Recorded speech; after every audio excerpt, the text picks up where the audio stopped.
Welcome to Dark Feed, where once you find the feed, it finds you. It begins like most stories about monsters. In the dark, in the quiet, in a time when people believed they were safe, or at least safe enough to hide. But the monster in this story didn't come with claws. He didn't break in through windows or crawl out from under beds.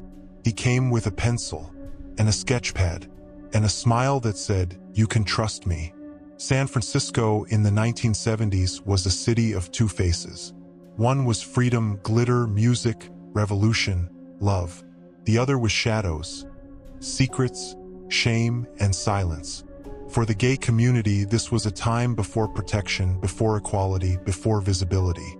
Coming out wasn't liberation, it was risk. So men met in whispers.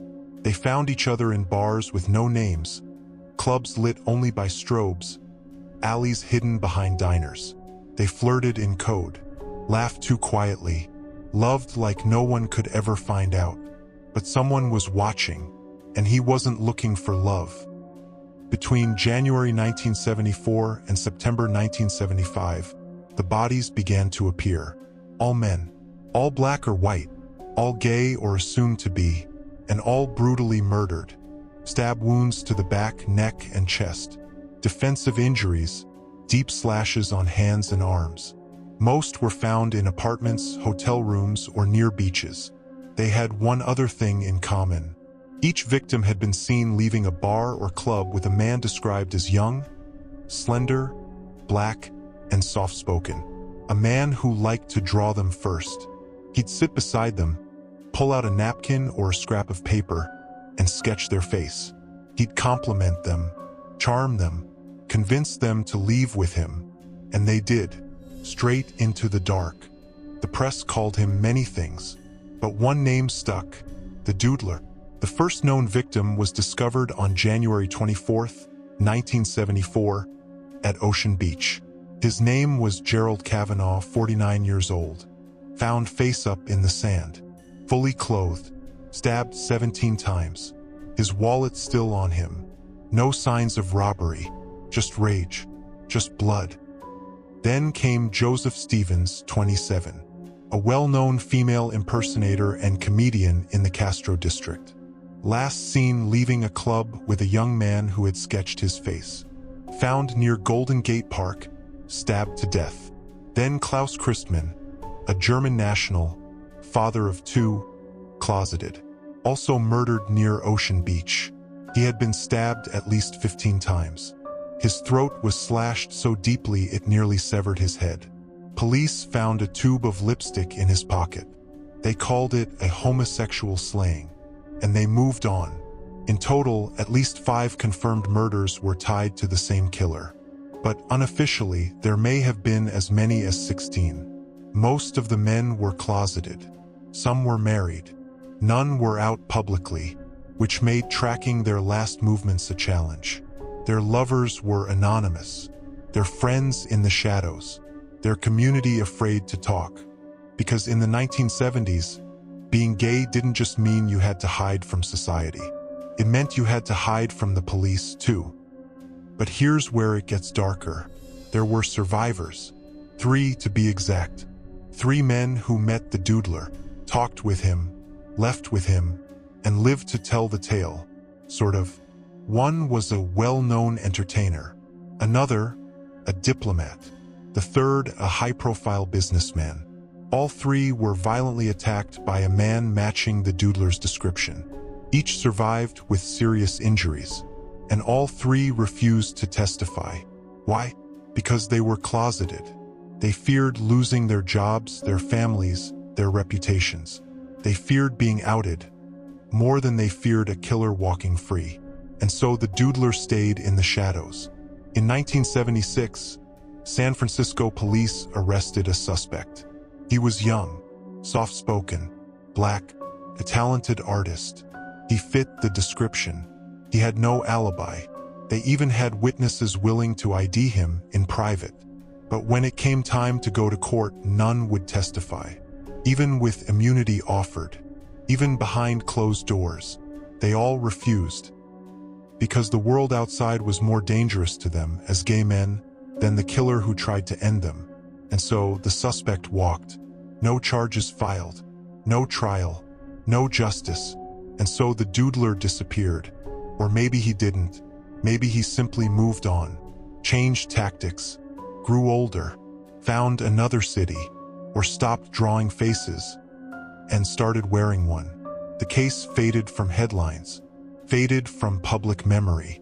The men he killed were mostly forgotten, their names lost in police files, because they were gay, because they lived in secret, because they died in silence. It wouldn't be until 2018, over 40 years later, that the San Francisco Police Department finally reopened the case. They released age-progressed sketches of the suspect, announced a $100,000 reward, re-interviewed surviving witnesses, and hinted that DNA evidence might be coming. But still no arrest, no name, no justice. There's a bar on the edge of the Castro district, old, brick-faced, dim lily. Some say if you sit there long enough, you can hear him. The soft scratch of pencil on paper. The sound of someone sketching you from the corner. They say he still watches, still waits, and still believes no one will come forward. But his faces live on, not in mugshots, but in sketches, left behind like trophies, smiles frozen in graphite, captured just before the killing started. The Doodler wasn't just a killer. He was a shadow, presence, a whisper in the dark. He moved among his victims like smoke, impossible to grasp, but always there, always watching. By the spring of 1975, the city of San Francisco had 5 bodies. All men, all stabbed with savage precision, all last seen with a man who liked to draw. What the media didn't report, at least not in full, was that 3 men had survived. 3 potential victims who had looked death in the face and lived. But the silence surrounding them would become the killer's strongest weapon. The first survivor was a well-known entertainer. He'd met the Doodler in a club, one of the many in the Castro that stayed open late, filled with strobe lights, sweat, and secrets. They talked. The Doodler pulled out a pen, a sketch pad. He said, "I like your face. Let me draw it." He did. Then he said, "Let's go somewhere quiet." They left together. The entertainer never said what happened next. Not publicly. But it ended with him in the hospital. Alive barely. The second survivor was a diplomat. He met the Doodler on the beach. A casual conversation. Then a knife. He didn't report it immediately. When he did, he begged the police to keep his name secret. Being outed could mean the end of his career, the end of his life as he knew it. He wanted justice, but he wanted silence more. The third survivor, a businessman, told police that the Doodler had come home with him, only to turn violent once the door shut. Slashes, screams, a struggle for the knife. He lived, but he would not testify. In each case, the details matched. A soft-spoken young black man, well-dressed, polite, mid-20s, often seen drawing. He picked his targets carefully. Men who weren't out publicly. Men who would be too ashamed or afraid to speak up. Men who, if they did survive, could be counted on to disappear behind silence. That's how he stayed free. Not because the police weren't trying, but because the system had already silenced his victims. In 1976, San Francisco police arrested a suspect. He was brought in quietly. No media, no press conference. He matched every description. He carried art supplies. He had no alibi for any of the nights in question. But when it came time to build a case, the silence closed in. Not one of the 3 survivors would testify in court. Each feared the public backlash. Outing themselves meant losing everything. And the law offered no real protection. Homosexuality was still criminalized in many states. Socially, professionally, being outed was still a death sentence. So they said nothing. The suspect walked. His name was never made public. No charges, no trial, just paperwork. Filed, buried. The Doodler faded from public view, but not from the community. In the Castro, whispers followed anyone who sketched. Bartenders memorized faces. Club owners watched the door. But the killings stopped, at least the ones they could confirm. And with no evidence, no confessions, and no witnesses willing to stand in court, the case collapsed. Behind closed doors, the survivors carried their wounds. Not just the physical scars, but the guilt for living, for not speaking, for maybe being the one chance to stop him and letting it slip away. But could you blame them? Could you blame a man in 1975, living in a society that treated his identity like a disease, for not throwing his life into a courtroom to fight a shadow? The Doodler didn't just kill people. He weaponized shame. He used a broken system as a shield. And in that silence, he was invincible. Years passed. The sketches disappeared. The stories faded. Even in San Francisco, a city that would later become a symbol of pride and progress, the Doodler was forgotten. Not by everyone, but by enough. Then came 2018.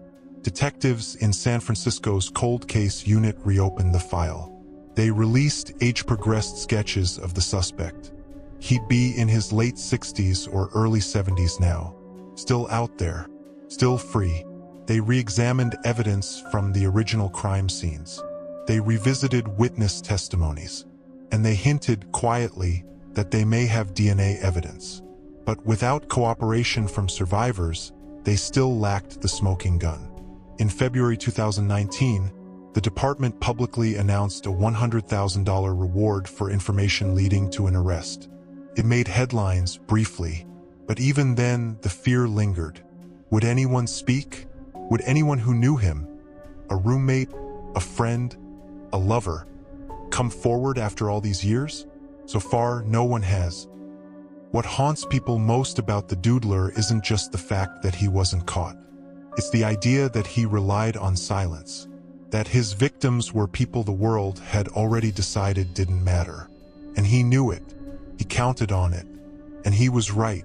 The Castro today is a very different place. Rainbow flags line the streets. Pride parades march in daylight. There are memorials, statues, celebrations. But the Doodler's victims? There are no plaques for them, no candles, no names carved into walls, just faded police sketches, a few case files, and blood in the sand. He's still out there, maybe still drawing, maybe still remembering the faces, maybe still sketching someone somewhere right now. We remember the names of serial killers: Bundy, Dahmer, Gacy, BTK. But the Doodler? He never had a name. He didn't need one. He had a sketch pad. He had a face no one could quite describe. And he had victims the world was willing to forget. He was a ghost in a time of shadows.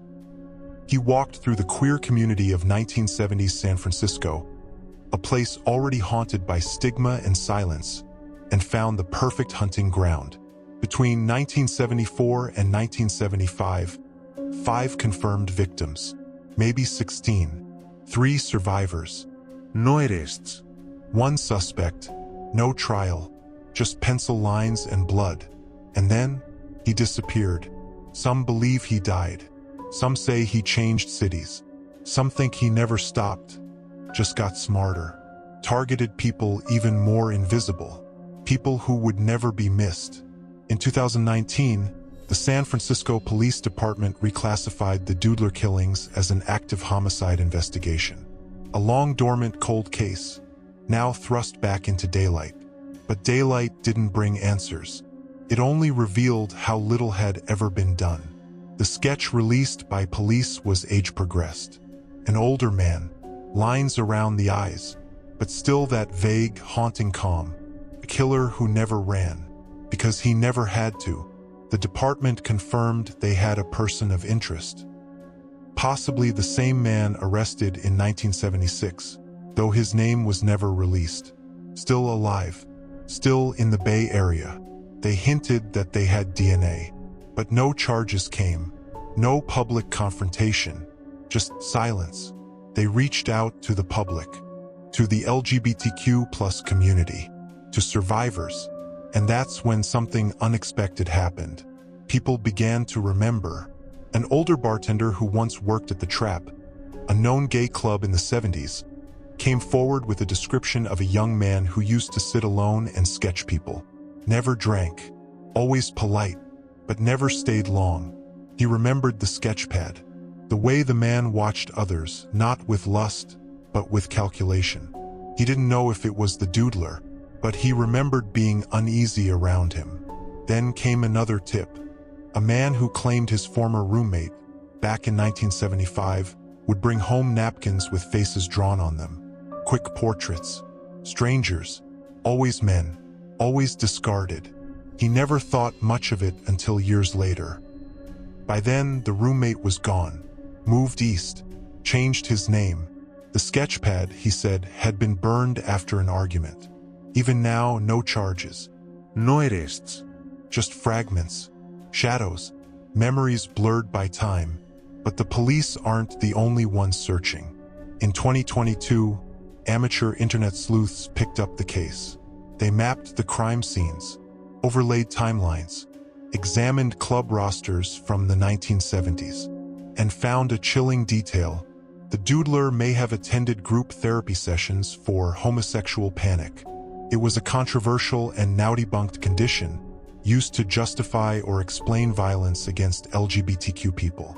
One therapist, speaking anonymously, said, "There was a young black man in my group who talked about being deeply ashamed of his desires. He mentioned violence. He said he couldn't control his urges. Then he stopped showing up. They never got his full name, just an alias. The sessions weren't recorded, and the therapist can't legally identify anyone." What if the Doodler wasn't just a killer? What if he was a man torn between who he was and who he was told to be? What if his rage wasn't random, but targeted, fueled by self-hatred, stoked by shame, directed at the very community he couldn't accept himself being part of? We don't know if that theory is true, but it fits the times, it fits the victims, and it fits the silence. What's terrifying about the Doodler is how long he's been allowed to vanish. Not by disappearing, but by being ignored. He never taunted police, never left notes, never craved headlines. He killed quietly, and then let time do the rest. But the faces he drew, the victims, they didn't vanish. Not really. They lived lives, had families, held secrets, and then had their names turned into case numbers. Their names were Gerald Kavanaugh, 49, Joseph Stevens, 27, Klaus Christman, 31, Frederick Kappen, 32, Harold Gullberg, 66, and possibly more, many more. They were more than victims. They were men who smiled in bars, laughed at bad jokes, trusted someone they thought was kind, and they died for it. San Francisco is a city that now celebrates pride. But the Doodler's victims never got to march. They were killed in a time when being outed was worse than being stabbed, when silence was survival, and when justice bowed to shame. So the Doodler walked away. He may still be out there, old now, maybe living in a retirement community, maybe sketching strangers on a park bench, maybe watching his victims' names be forgotten. But we remember the faces, even if they were only drawn in pencil, even if the sketchpad is gone, even if the killer never is caught, because silence is how he won. And remembering, really remembering, is how we take that power back. So if you're ever in San Francisco, if you're in the Castro, and someone offers to sketch you on a napkin, ask yourself, who is he really? And how many faces has he drawn?